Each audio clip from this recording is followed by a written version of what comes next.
one thought at a time. Greetings, everyone, and welcome to the Changing Minds Online show. How are you doing today, Jessica? I'm doing awesome, thank you. You know, today's a really big day. I have completed my move to New Jersey. I am officially back to being a Jersey girl. I just was shy of the 10-year mark of being a New Yorker. You know, they say 10 years and you're in New York. You're a New Yorker, and in May 21st would have been my 10-year anniversary. But I'm back to being a Jersey girl. I am super excited about tonight's call. You know, not only are we going, you know, am I back at my home roots, but we're also talking about a topic that really was really important to me and played a big part in my younger years. So I'm excited to get, you know, our audience on the call tonight and just really talk about something that's really important. How are you doing, Akina? I am great. And I agree. This is a topic that touched my life as well. And I am not going to leave the audience in any more suspense here. So our guest today is a coach and founder of SA Life, and she is a champion against the bullying epidemic. And tonight we're going to be talking about trusting yourself can stop the bullying epidemic. And without further ado, I would like to introduce you to Anita Telle. How are you doing today? I'm doing great, thank you. Thank you for having me on. Oh, it's definitely our pleasure. So we would like to get into the topic at hand. So, Anita, what made you become a champion against the bullying epidemic? Well, I was in corporate, and then I sold my business, and I adopted a beautiful little boy, and he had a cleft palate and a cleft lip. So I said to myself as a mom, what can I do to help my child? And because he was starting to get bullied at a pretty young age. And so I started writing children's book. I wrote a book named A Little Different, All Perfect, and then won the San Francisco Book Festival. It was the winner. And when that happened, the ball started rolling. And so I was going to schools and helping children and teaching children about anti-bullying messages. And parents were asking me, well, how come your son seems so confident? And can you help us, and can you give us some pointers to help our children to feel more confident? So I decided to write the book, The Ultimate Anti-Bullying Solutions Guide, and that's kind of how it all started. Wow, yes. You know, it's amazing how one question can spark up a whole champion, you know. And so tell us more about the book, The Anti-Bullying Guide. Well, what I decided, how it came to be was, like I said, parents were talking to me, and then I started really understanding that a lot of parents, they're having a really hard time with things that they can do. A lot of people know, well, we all do, we know that there's bullying going on, but what about solutions, and how can we deal with it with our children so that we can give them bullet points almost every single day, well, absolutely every single day. Talk to them when they come out of school. How was your day? Talk to them when we get home. Communication is so important. Being aware of things that maybe took place at school, paying attention to their behavior, and noticing if maybe something is going on and there's things that they need help with. Okay, so what kind of signs would a parent be looking for if the child, let's say the child wouldn't be very vocal? Well, oftentimes, most of the times, actually almost 50% of the time, the child does not tell their parents that they're being bullied. There is things that parents can look for. For instance, they're pretty obvious if it's physical bullying. You know, they'll come home and their backpack might be ripped. They might even have bruises, so that you can see that something has happened to them. That's the easy kind of thing that you can see. However, when the child comes home and you notice that there's a change in their personality, when the only thing they want to do is to go to their room, they want to be kind of left alone. You notice that your happy little kid suddenly start getting a little bit more introvert. You're noticing that they don't want to do after-school activities, that they kind of run home from school, or they are always they come home really quick. They don't want to do things, and they don't want to talk about it. And that's when you have to start probing. You have to start talking to them, and try to make them tell you. A lot of times, unfortunately, the child is going to be really worried about telling a parent because they're worried about how the parent is going to react and how they are going to be dealing with it. And maybe the consequences of telling their parents will be that when they go to school, it can get worse for them because the bullying can get worse if parents get involved. That's what the child believes. Okay, that's good. Now, let's say we've had the child and they finally opened up. What are the key points that the parent should say to the child so that they don't lose them? Well, first of all, one of the things that is very important that you do with your child, and your child is choosing at this time to open up and talk about it, is that when you go and you sit with them, make sure that you sit right next to them so that they can feel your presence and they can feel your love, and that you really are, it's all about them. You know, there is no cell phone, there is no one is going to disturb you. You sit down there and you give them your 100% of your attention, and you sit down there and you talk to them. And you tell them, you know, we are a team. We're going to work on this together. I'm not going to jump in and take charge here without talking to you. And we're going to discuss this. We're going to make it as easy as possible for you and, you know, mom or dad or whoever. And we can role play. We can role play the situations that you are faced with right now, and we can try to come up with some solutions so that when you're in school, you have some tools that you can work with.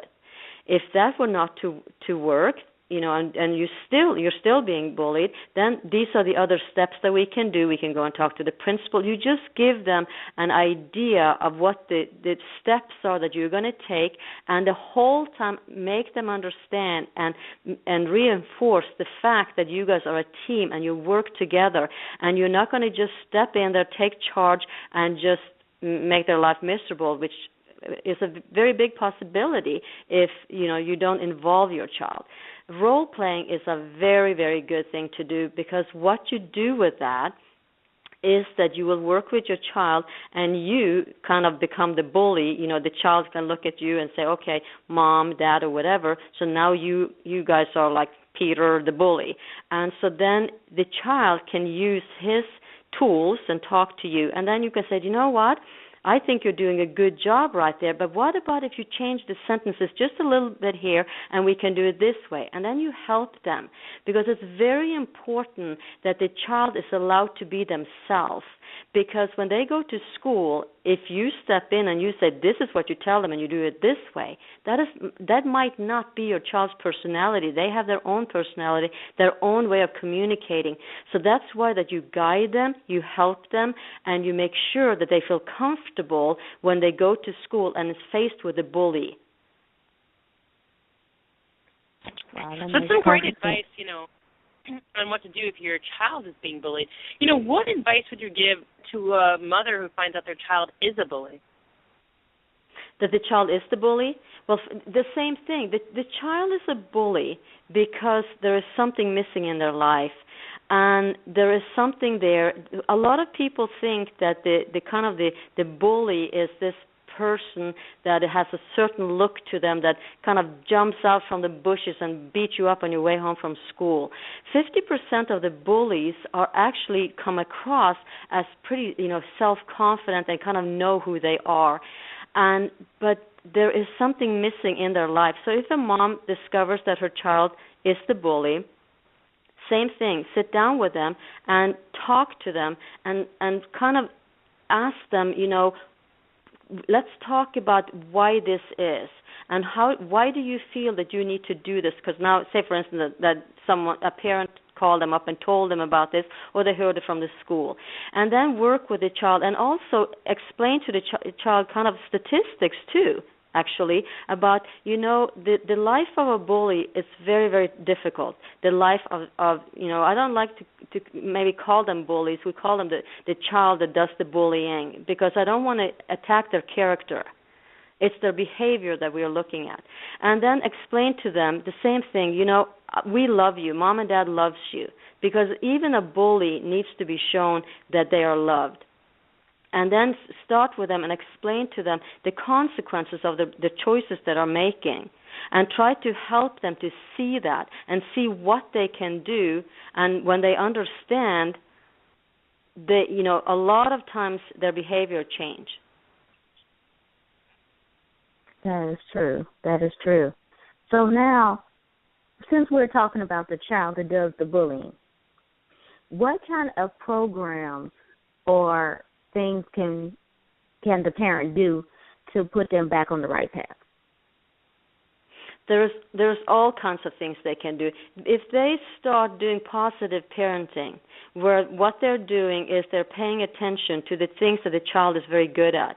Maybe this child is very good at, I don't know, computer games. I'm just making it up. Whatever is the thing that your child is good at, really reinforce that with the child. Make them feel good about themselves and make them feel like they're doing something special. And then take that interest that child has, say if it is video games or whatever, and then really encourage them to maybe take some classes, maybe have some after-school activities where you take your child and they're learning maybe some computer stuff, maybe even how to make computer games, and have classes and make them too feel really good about themselves and good about what they are able to do. And by that I mean that when anybody that feels good about themselves and feel good about who they are as a person is not going to want to choose to go back to being being the bully. I would like to tell a little story really quick here about, bullies, the victim and the bystanders. Bystanders, the ones that are watching this, if they were to step in, 50% of the bullying would not be happening. And a really cute story is this little girl. She was about, 11 years old, a skinny little thing with glasses, and she's in school, and she's a very strong person. She has this belief in herself and who she is. Well, this young man just started their school. It was his first day at school. And what the kids did not know was that he was being brought into this school because he was bullied so severely at the other school that the parents made a choice to change schools and bring him in. So when he came to school, he said to himself, you know what, I'm never going to be bullied again. I'm going to be the strong one, and I'm going to show them. So the first day he came to school, he just came in with the attitude of he's going to bully everybody around him because no one was going to ever get to him again because it hurt so bad. Well, this little girl was watching this, and she walked right up to him. She put her hand out like a policeman would put his hand out when he stops traffic, and she said, "Stop. We don't do that here." And he just looked at her, and his mouth kind of dropped, and he didn't really know what to say because he was like, wow. And he did not bully. He did not become the bully. He made a choice because of this one bystander that stepped in and said, "Stop, we don't do that around here." And so anyway, there is ways that, we can work together as parents, as teachers, as coaches, to help our children, whoever they are, victims, bullies, or the bystanders.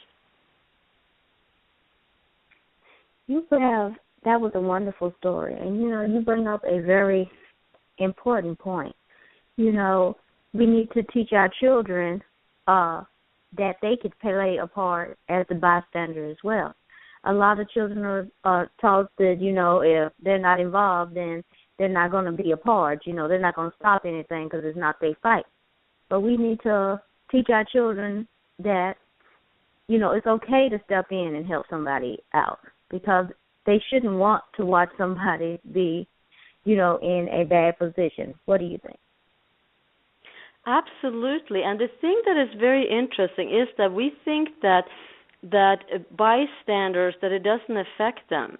But that's not the truth. The reality is that a bystander also goes home with anxieties about what they saw. Maybe this is going to be me next time. And they're really worried about how this is all going to kind of play out. So when they know, and when parents talk to them about it, and they teach them, do you know when you see that, and things needs to stop. And it's really interesting because if kids stick together like a team, and that's one of the things that I like to talk to the children about when I go, is that there's powers in sticking together and being together.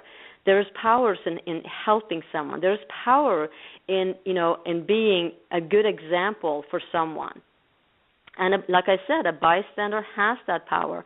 But it is incorrect to think that watching this kind of violence, bullying, whether it's verbal or physical or whatever it is, that it doesn't affect them. But it really does. And there's many stories that I hear about kids coming home to their parents, and they are just crying. They're crying at dinner because they saw someone being bullied, and it really impacted them. And they feel they don't know what to do. They're just worried, and then they don't want to be the snitch that goes and talks to the teacher if the child that's being bullied doesn't go and talk to the teacher, or this child doesn't even tell his parents, and nobody really knows. And a child has a really hard time with seeing someone else being hurt and being, humiliated, and constantly. The one thing that I wanted to make sure that people do understand about bullying versus a prank. Bullying is when it's ongoing. It's something that constantly happens to the child. They're always being bullied about whether, they have glasses or their weight or their hair, whatever it is that someone finds something to bully about. If there's someone that is different, someone will point it out. So they do this, but it's really important to understand that when they do get bullied like this, and the bystanders are watching it, that they have the power, like I said before, to be able to step in and do something about it. And we as parents have the power to step in and do something about it too. Anita, if someone's listened to this call, and, I was bullied as a kid, and I really want to make a difference, and I want to really join this kind of really campaign against bullying, but I don't have a kid right now. Is there a way that they can get involved? I know you have some projects going on. Can you tell us a little bit about them?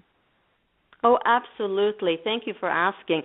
Yes, one of the things that I decided when I started my kind of, like I call it, the grassroots movement, was that I said, what can I do? Because this is so important to me. It is so important to me that I just wish that I could be everywhere, to help someone.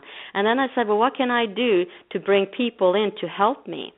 And so I have my first book, A Little Different, All Perfect. The book is from kindergarten, or actually younger than that, the stories, but from kindergarten to about third, fourth grade.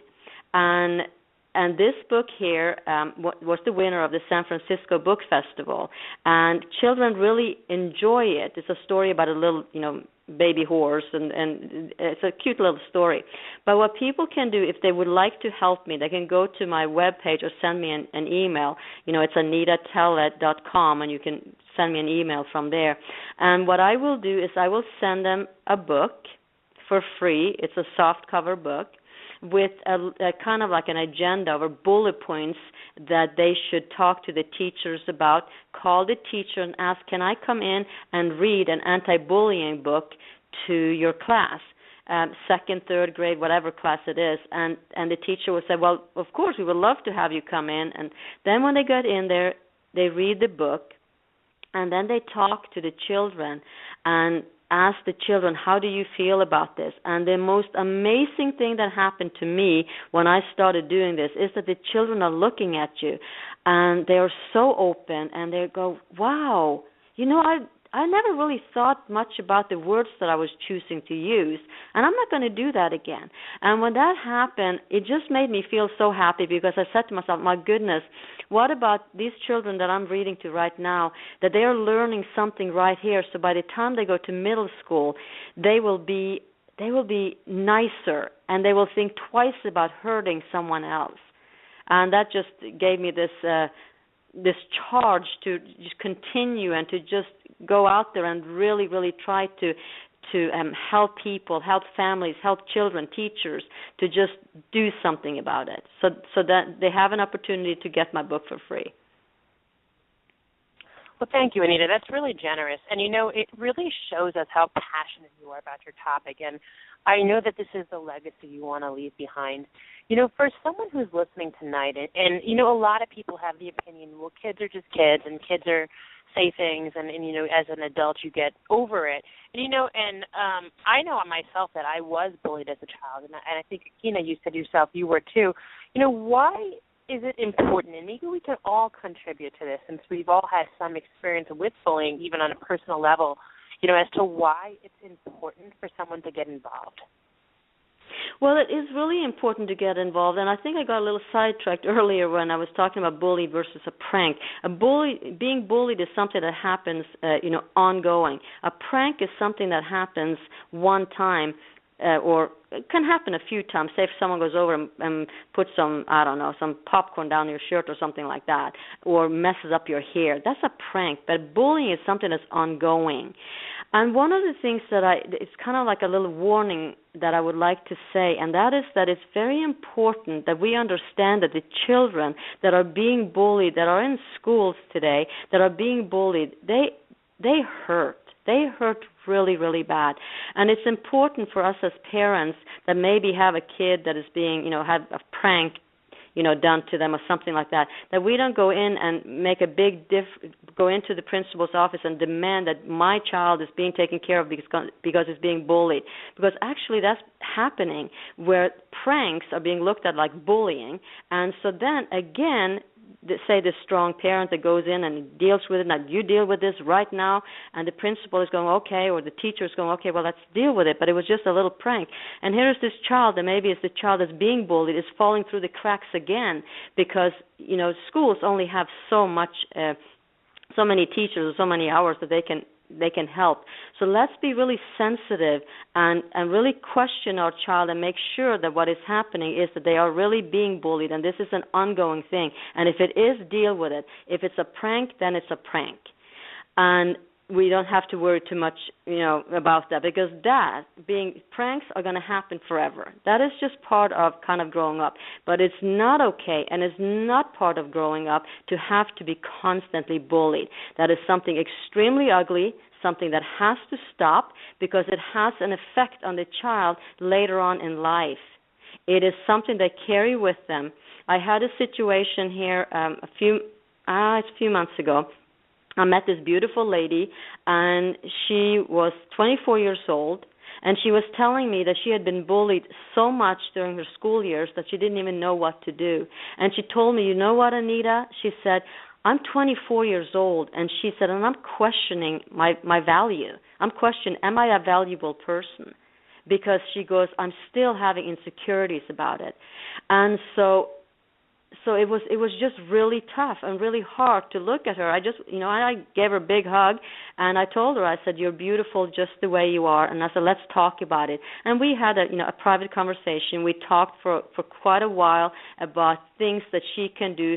It's just, about loving herself and really realizing that she is amazing, that we as human beings, we're amazing just the way we are. It doesn't matter, if you're short, tall, skinny, fat, whatever you are, it doesn't matter.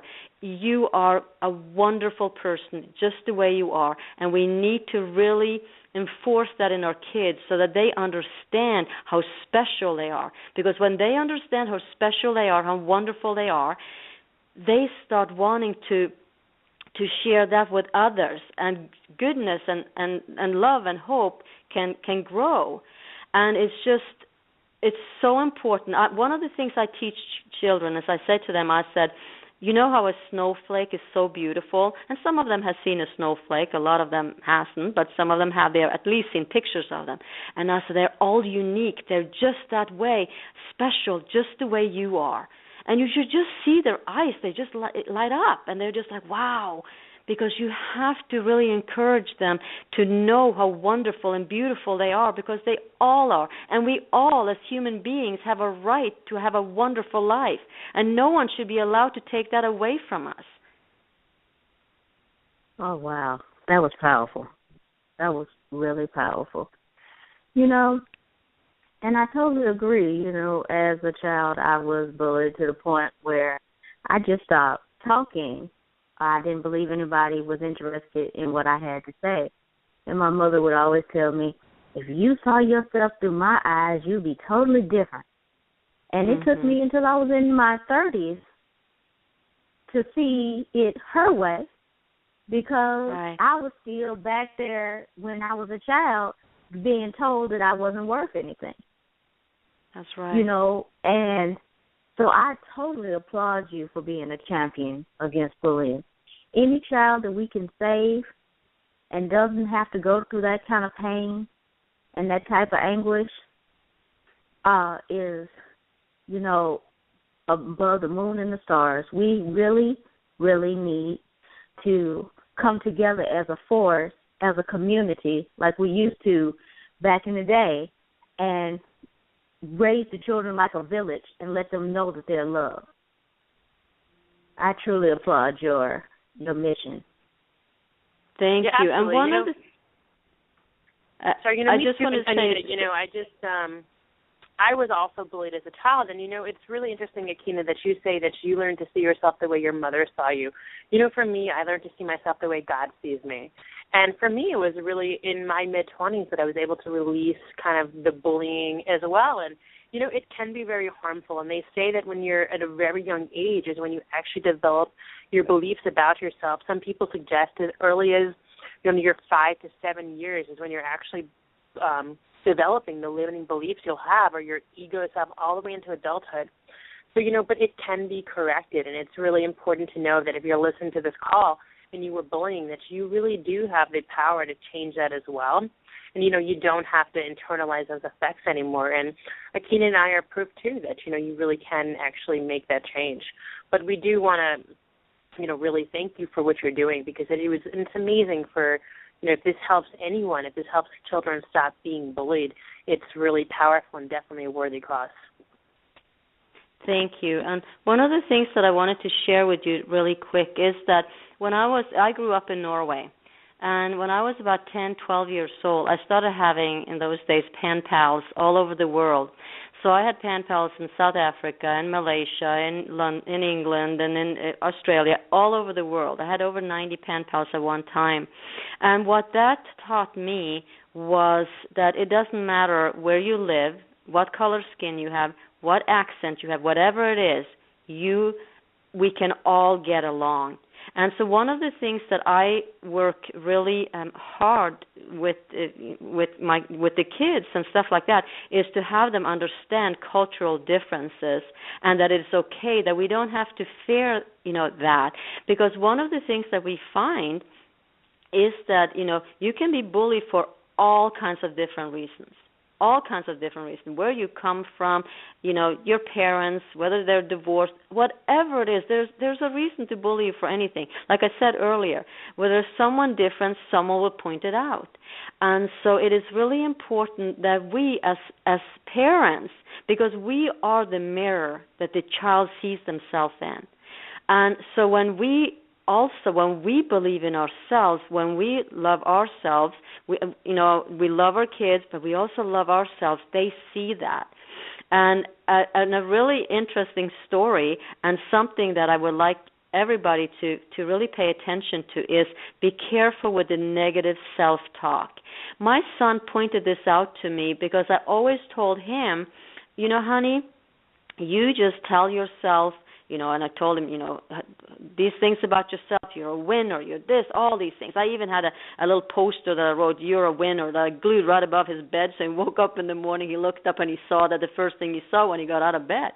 Well, I was, by habit, I would say sometimes, if I missed an exit, or I did something that, screwed something up when I was, cooking or whatever, say, how silly of me, or something like that.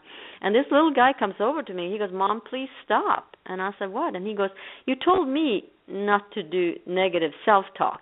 You please stop, don't do any negative self-talk, you too. And it was just like, wow. And then I started being really aware of the words that I'm talking when I talk about myself. because you as a parent are really worthy of having your own time and your private time and your personal time and doing your things. You don't have to always feel like you have to be there constantly, because for the children all the time, and you can't take a break to go outside and smell the roses. It is okay for you to have your time too, and the child will see that in you, and they will say, hey, it's okay for mom to do this, it's okay for me to do this, and they start learning from your behavior. So also be very aware of the words that you're choosing when you're watching a TV show or you're hearing something on the radio. Be very careful with the words that you're choosing to express your feelings about something, because these little ears that are sitting next to you, they're hearing everything you're saying. Even if they're playing their video games right next to you, they know exactly what's going on. So let's be really aware of that as parents, and pay attention to how we come across, to our children and the value system that we have, because we cannot expect our kids to be little angels and do everything perfect and never get into any trouble if they don't see that we choose to live our way that way too. Yes. Well, as we're about to close, can you give any parting words to our audience about bullying?